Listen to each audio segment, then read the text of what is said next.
नमस्कार दोस्तों, आज हम लोग पढ़ेंगे next question political science objective chapter 1 concept of political power and authority. ठीक है, आज हम लोग नेक्स्ट क्वेश्चन पढ़ेंगे। जहाँ तक हम लोग पढ़े थे,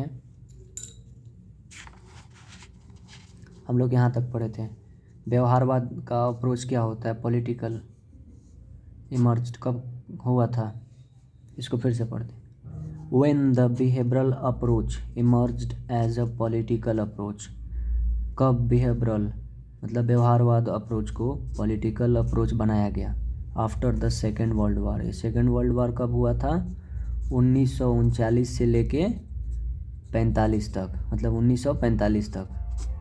ठीक है, इस टाइम के बाद what is difference between behavioural and Marxist approach, क्या होता है बिहेवियरल अप्रोच और मार्क्सिस्ट अप्रोच के बीच।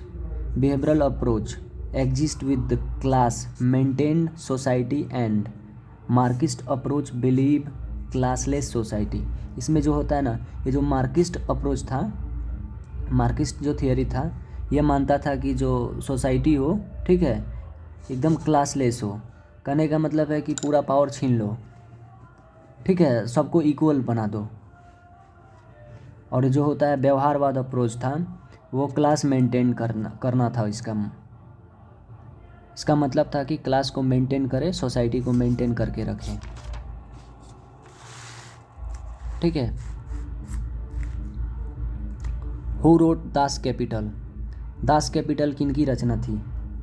जो दास कैपिटल थी, ये कार्ल मार्क्स की ही रचना थी। Politics is an art of government who believe this, मतलब कि ऐसा किनका मानना था,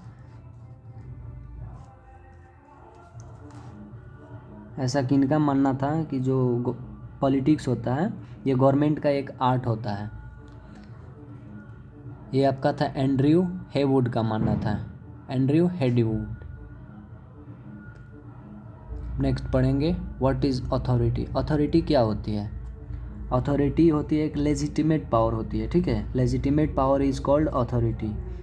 ठीक है, जो आपका अथॉरिटी होता है लेजिटिमेट पावर, जिसको बोलते हैं सुप्रीम पावर अंडर सोवरेनिटी। ठीक है, सोवरेनिटी ही एक सुप्रीम पावर है। What are the source of power, मतलब शक्ति का स्रोत क्या है। शक्ति का स्रोत होता है force, influence and authority are the some source of power. कहने का मतलब जो फोर्स होता है, ये होता है ज़बरदस्ती किसी को कोई काम के लिए उसको प्रेरित करना, चाहे उसको उससे ज़बरदस्ती काम करवाना। इन्फ्लुएंस होता है, जैसे मान लीजिए बड़े लोग होते हैं, ग्रेटेस्ट ऑफ ऑल टाइम, वो लोग कुछ ऐसा कर देते हैं, जैसे स्पोर्ट्स हो, आपका पॉलिटिक्स हो, लोग उनके दीवाने हो जाते हैं, इन्फ्लुएंस हो जाता है। और इनको देख के लोग वैसे ही राह पे चलने लगते हैं, वैसे ही बनना चाहते हैं। और जो अथॉरिटी होता है, ये अथॉरिटी हम लोग का जैसे हो गया ऑफिशियल जो एड्रेस होता है, ऑफिशियल एड्रेस जहाँ से आता है कि जैसे छुट्टी का, स्कूल का छुट्टी हो गया, कोई फॉर्म लागू कराना है, ठीक है, कोई लॉ लागू हुआ है देश में, जैसे कानून बना है, उसको लागू कराना है, ये अथॉरिटी देती है। ठीक है, ये अथॉरिटी सोर्स पावर है। How does the Marxian theory explain the power.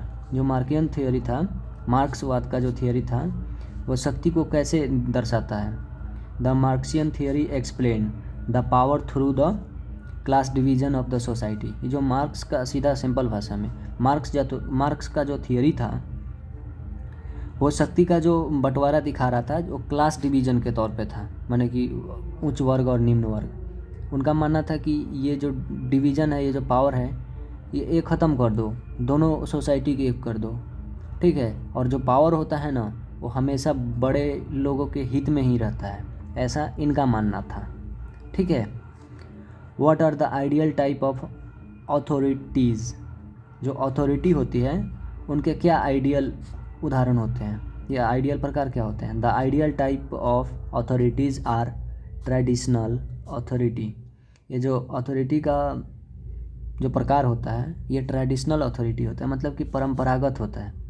जैसे मान लीजिए कि कोई देश किसी रूल से चलता आ रहा है, वो वैसे ही चलता रहेगा, ठीक है, उसमें थोड़ा बहुत चेंज किया जाता है, रूल बनाया जाता है, रूल हटाया जाता है, फिर नया लाया जाता है, ऐसे चलता रहता है। वो ट्रेडिशनल अथॉरिटी के जरिए होता है। एक होता है करिज्मेटिक अथॉरिटी, ये बोले ना आइडियलिस्टिक जो होता है, जो लोग इन्फ्लुएंस हो जाते हैं, ठीक है,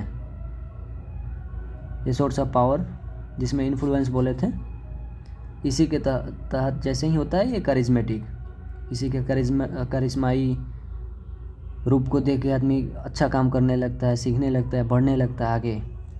और एक होता है लीगल अथॉरिटी, इसमें होता है कि ये रूल है, फॉलो करना है, ठीक है, ये आपका लीगल होता है। जैसे स्कूल का लीगल रूल होता है क्या, कि आपको स्कूल जाना है, स्कूल में 5 घंटा 4 घंटा पढ़ाई करना ही है, ठीक है। ऐसा थोड़ी है कि स्कूल जाते हैं और आप गेम खेलने निकल जाते हैं, स्कूल नहीं रोकेगा, कहेगा जहाँ मन करो वहाँ जाओ, ऐसा थोड़ी होता है। Who is the proponent of de jure and de facto authority, मतलब कि ये किसने बताया था कि जो डी ज्यूर होता है और डी फैक्टो, ठीक है, ज्यूर मतलब होता है कि अकॉर्डिंग टू लॉ, और डी फैक्टो होता है अकॉर्डिंग टू पावर, ठीक है। पावर मेनी टाइप का होता है।